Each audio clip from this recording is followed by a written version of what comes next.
मेरे YouTube channel math solution में आपका स्वागत है। यदि आपने अभी तक चैनल को सब्सक्राइब नहीं किया है तो प्लीज़ चैनल को सब्सक्राइब कर बेल आइकन का बटन जरूर प्रेस कर लें, जिससे कि गणित के किसी भी प्रश्न पर बनने वाली वीडियो अपलोड होते ही नोटिफिकेशन के द्वारा आप तक शीघ्र पहुँच जाए। कक्षा 10 के विद्यार्थियों का आज की ऑनलाइन कक्षा में स्वागत है। प्यारे बच्चों, आज प्रश्नावली 8.4 में जो हमें सर्वसमीकाएँ सिद्ध करनी थी उसमें 5वें प्रश्न में 10 भाग थे। तो प्रथम 5 भाग हम कर चुके थे, तो शेष बचे हुए भाग आज हम इस वीडियो के माध्यम से आपको बताएंगे कि किस प्रकार हम उन्हें सिद्ध करें। छठा भाग है 1 धन साइन ए बट्टे 1 ऋण साइन ए का वर्गमूल बराबर सेक ए धन टेन ए। तो जिस प्रकार हम सर्वसमीकाओं को सिद्ध करते हैं उसी तरीके को फॉलो करते हुए सबसे पहले हम नोट करेंगे लेफ्ट हैंड साइड। सर्वसमीका की बाईं तरफ क्या है उसे हम लेफ्ट हैंड साइड कहेंगे। बायां पक्ष 1 धन साइन ए बट्टे 1 ऋण साइन ए का वर्गमूल। अब आप अपने टारगेट पे यानी दाएं पक्ष पे नज़र रखते हैं तो देखिए दाएं पक्ष में कहीं भी वर्गमूल का चिन्ह नहीं है। तो अर्थात हम सबसे पहले ये सोचेंगे कि ये वर्गमूल का चिन्ह कैसे हटे। अब वर्गमूल का चिन्ह तब हटेगा चूंकि अंश में भी है हर में भी है, तो अंश की चीज़ को भी आप वर्ग में और हर की चीज़ को भी वर्ग में प्राप्त करें। और यह भी ध्यान रखें कि देखो हर में यहाँ पर 1 है, राइट हैंड साइड में हर में कुछ नहीं है, तो हर में हमारे पास यहाँ पर 1 ऋण साइन ए है। तो हम क्या करेंगे, इस 1 ऋण साइन ए को ए ऋण बी बनाएंगे। देखिए यहाँ पर रफ में समझिए, इसको ए ऋण बी समझते हुए गुणा करेंगे किससे, ए धन बी से, जिससे क्या होगा ए धन बी गुणा ए ऋण बी बराबर ए स्क्वायर माइनस बी स्क्वायर हो जाएगा। और उसी संख्या से जिससे हम नीचे हर में गुणा करेंगे अंश में भी गुणा करना पड़ेगा। तो चलिए जो हमने बताया कोशिश करते हैं। 1 धन साइन ए अंश में बट्टे 1 ऋण साइन ए हर में गुणा करते हैं 1 धन साइन ए से। देखो हम इसको देख के नहीं गुणा कर रहे हैं, जो हर में हमारे पास 1 ऋण साइन ए है उसका हमने दूसरा भाग ए धन बी लिया है, तो ए ऋण बी ए धन बी। अंश में भी गुणा करना पड़ेगा क्योंकि किसी भी भिन्न को आप उसके मान में अगर परिवर्तन नहीं करना चाहेंगे तब आप उसको अंश में भी गुणा करेंगे किसी संख्या से, उसी संख्या से हर में भी।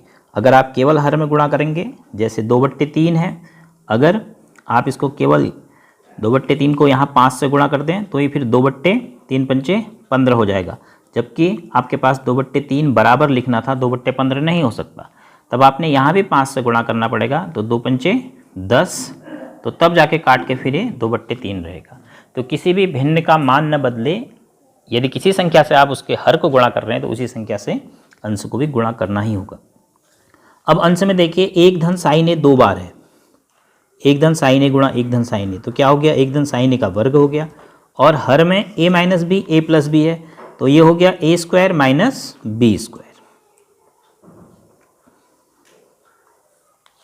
तो आपने कौन से बीजगणितीय सर्वसमीका का प्रयोग किया, ए धन बी गुणा ए ऋण बी बराबर ए स्क्वायर माइनस बी स्क्वायर का आपने इस्तेमाल किया।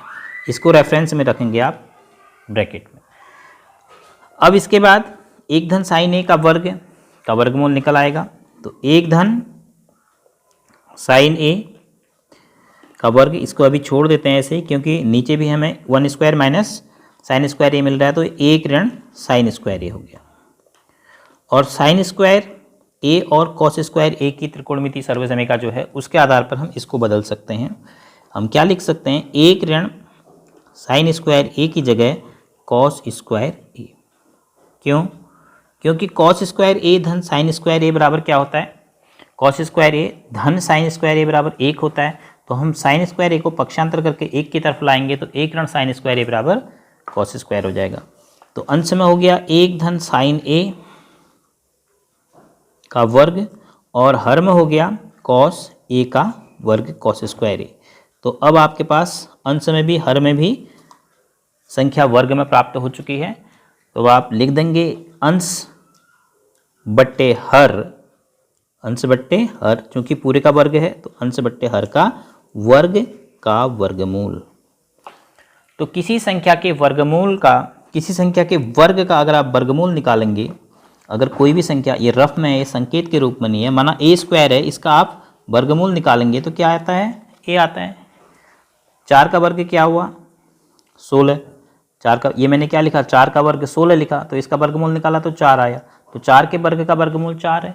वैसे ही 1 धन साइन ए बट्टे कॉस ए पूरे का वर्ग का वर्गमूल, तो वर्गमूल का चिन्ह हट जाएगा, आपको मिलेगा 1 धन साइन ए बट्टे कॉस ए।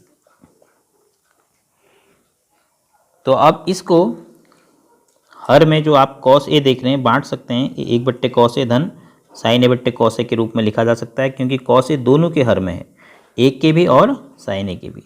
तो 1 बट्टे कॉस ए को क्या लिखेंगे आप, कॉस ए का उल्टा क्या लिख सकते हैं सेक ए, और धन साइन ए बट्टे कॉस ए को क्या लिखते हैं टेन ए, और यही आपको प्रूफ करना था राइट हैंड साइड, तो this is equal to right hand side, तो हैंस प्रूव्ड इति सिद्धम।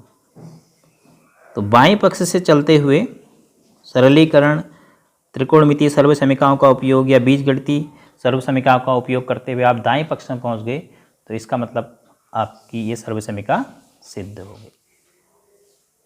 यदि आपको ये छठे भाग में सर्वसमीका को सिद्ध करना आ गया, तो आपके होमवर्क के लिए कुछ क्वेश्चन दिए जा सकते हैं बिल्कुल इसी तरीके से। आप 1 ऋण साइन ए बट्टे 1 धन साइन ए इसका वर्गमूल सिद्ध करेंगे। आप इसका अभ्यास करेंगे और आसानी से आपको ये प्राप्त हो जाएंगे। जो राइट हैंड साइड में मैं लिख रहा हूँ सेक ए ऋण टेन ए, इसमें केवल चिन्ह बदला है।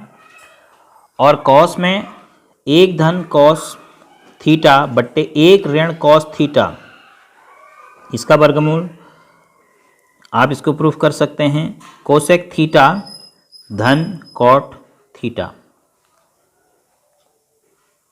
और इसी प्रकार 1 ऋण कॉस थीटा बट्टे 1 धन कॉस थीटा, इसको आप प्रूफ कर सकते हैं cosec theta minus cot theta.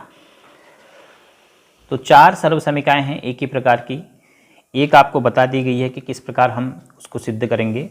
और यदि आपको समझ में आ गई ये सर्वसमीका सिद्ध करना, तो मेरा विश्वास है कि बाकी जो 3 सर्वसमीकाएं आपको होमवर्क के लिए दी जा रही हैं, उनका आप स्वयं अभ्यास करें तो उनको आप आसानी से कर पाएंगे। तो लेकिन अगर आप ई लर्निंग मैथ्स की कॉपी में एक्स्ट्रा अतिरिक्त सर्वसमीकाओं के रूप में नोट करना चाहते हैं, तो इनको अपने अध्याय के प्रश्नों को हल करने के बाद अलग से नोट भी कर सकते हैं।